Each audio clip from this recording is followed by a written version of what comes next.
is Dr. Chandorkar. I am an adult interventional cardiologist practicing in the city of Pune since the last 35 years.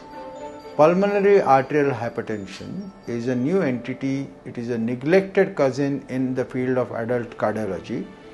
Unfortunately, it's been neglected for too long for two main reasons. One was the difficulty in diagnosis, and the second is for a long time we did not have effective pharmacotherapy available for it. The situation has now changed. We are now much better off in our understanding of pulmonary arterial hypertension, its causes, the pathophysiology, natural history, and also we are much better off in terms of our ability to treat this otherwise wretched entity. We now know that there are multiple classes of or reasons for the pulmonary arterial hypertension, some of which include left heart disease, including valvular heart disease, a host of congenital heart disease that people are born with usually holes in the heart, which go undiagnosed for a period of time, but also other conditions without the shunt playing a major role.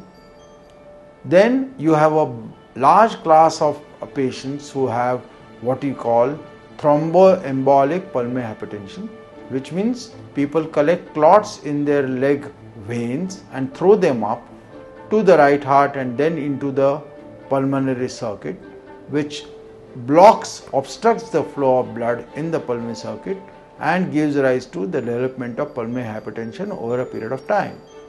So this is yet another condition.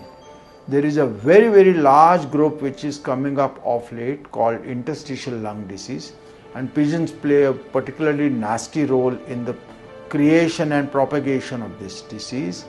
We have seen a lot of interstitial lung disease as a long-term sequela of COVID-19 that the world was affected with recently, and we are seeing scarred, very stiff lungs in these patients as a result.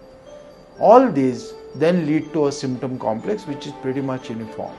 Everyone complains of increased tiredness at being unable to do the kind of work they were able to do before. They feel breathless sometimes even on routine activity.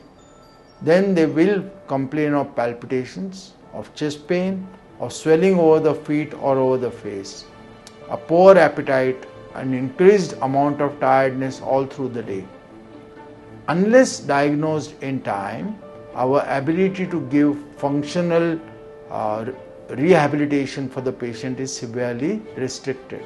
However, if we are able to diagnose in time, today we do have excellent drugs at our disposal. Depending on the pathophysiology and the cause of the pulmonary arterial hypertension, our treatment would then vary, and we would be able to not just reduce the pulmonary pressure but also improve the quality of life, and that plays a very important role in the successful treatment of these patients. I hope all of us sensitize ourselves to the presence of pulmonary arterial hypertension as a separate disease entity, does the proper diagnosis in time, it's very easy to diagnose, and treats with excellent drugs which we have at our disposal today to get better, more productive members of society. Thank you.